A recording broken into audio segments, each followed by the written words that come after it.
Fear is my friend. I love fear. Fear allows me to reach my highest potential. The fear of failing is an illusion. Yeah. Fear is an illusion, but we have to have desire. We have to have something that pushes us. Fear pushes us. We don't understand that living prepares us for death. Our life, it prepares us for death. You know, even if we die young, it prepares us. So just the fact that we're losing guys like Kobe lose. We just moving people in our family. There's people dying. It's around us all every day, so we prepare for it. We understand that, but we avoid it. Do you have any methods for getting through fear? Excuse me? Do you have any methods? Like, how do you get through fear? What if somebody says, yes, I'm afraid right now, and whether it's preparing for a fight or a football game or a business meeting or I'm gonna ask this girl out, like how do you get through that fear? I just tell you, listen, this is the thing, right? Whatever we do in the sports life, and when you don't have that feeling no more, it's over. When you don't get that fear no more, it's over. Yeah. Meaning that it's gotta, like that's the measurement stick. That's how you know you're going in the right direction. It keeps us alive. Yeah. Listen, you think a deer comes to a lake. He feels the intention is a lion in the tree. So normally he'll jump 50 feet, but with that fear, he jumped 40 feet. Yeah. You know, it's the flight it's survival. Our fear makes us think things that don't even exist. Our biggest fear never happened. Whatever we're afraid of in life, our biggest fear never happens. We go to our grave and think, well, this shit never happened. I was waiting for this, it never came, you know? It's just, it motivates us, our fear. That's the direction that you need to go. Without our fear, we're nothing. I know. We get hit by cars every fucking day. We just walk out, we're oblivious. Fear keeps us conscious of our existence. It keeps us conscious of knowing that we're mortal. So before each fight, were you afraid? Listen, right?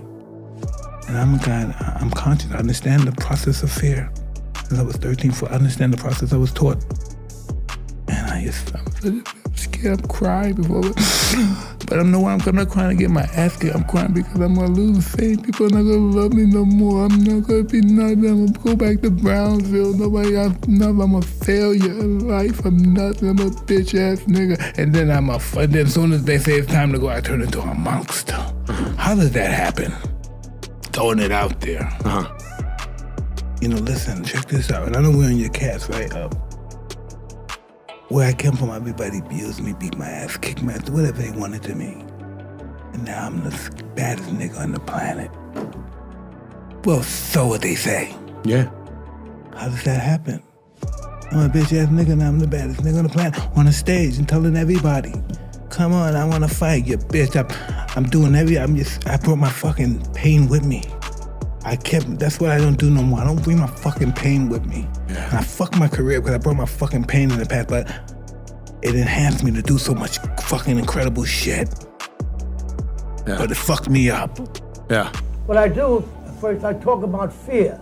To me, fear is the greatest obstacle to learning. And unless one understands fear, he can never learn as quickly as he should. And what I have done by having an understanding of fear and talking to the fighters about it, what I have done is cut the learning time, maybe as much as a half, sometimes more, depending on the individual. Now fear, may I mention that? Fear is like fire. If you learn to control it, you can make it work for you. If you let it get out of control, it can destroy you and everything around you. Or like a snowball on a hill. A snowball on a hill, you can pick it up and do whatever you want with it. But let that snowball roll down the hill, it gets so large if you try to stop it at that point, it'll crush you. So fear is like that. We learn to understand fear. Most people think of fear as something to be ashamed of, something to be really embarrassed about. But I teach these boys that fear is a normal, healthy thing. I often ask them, who is your best friend? Well, they try to name individuals. I tell them, no, your best friend is fear.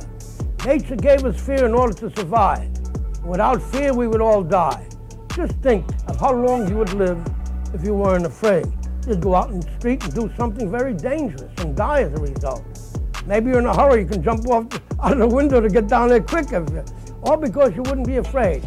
So nature gave us this fear, and I often give the same example of a deer crossing an open field And upon approaching the forest, instinct tells him danger is there. And automatically, the desire to live, to survive, comes into play where the adrenal gland injects adrenaline in the bloodstream and enables the body to perform extraordinary feats of agility and strength, where the deer normally would jump 15 or 20 feet. With the adrenaline, the first jump may be 40 or 50 feet, enough to get it away from the immediate danger, and then the natural asset of speed will help them escape and survive. This is a basic way of how fear helps you live, why fear is your best friend. Now, the same thing happens to humans. I'm sure back in the days of the cavemen, where they were dangerous, and life was dangerous. Maybe they lived in the caves and built a fire or something to keep the animals away, but eventually had to go out into the forest and get food. And that person who was able to go out with the club or whatever else he had, carefully go into that forest to avoid and anticipate all possible dangers, and then manage to get food and help his family survive. And the person who failed in the process naturally died. But eventually it would be those who didn't fail, who were able to teach their children, whoever they had to teach, to do the same and benefit their experience. So the cumulative experience enabled them to face the conditions to help them survive. So I believe that this fear is what enabled them to do it, the discipline and the control of this fear. Fear lends sharpness to a person. Fear makes you keen and sharp. Without fear, as I said, the things would happen and be too late for you to do anything about it. I also take these boys to step by step as to how they're going to do what they're going to do eventually. When they come to the gym, after giving them the talk about fear, and I tell them fear is their best friend. Many kids don't even know. I tell them, do you know the difference between being afraid and being yellow, or the difference between a hero and a coward? Well, they give me answers, but they weren't accurate. And I tell them there's no difference between a hero and a coward at all, and how they feel, but it's what they do that makes a difference. That's what makes the difference between a hero and a coward. Now, the people who watch you do what you do, judge you on what you do, not how you feel. If you go out there and you do what you do, and you do it in what people call an heroic manner, they think of you as a hero.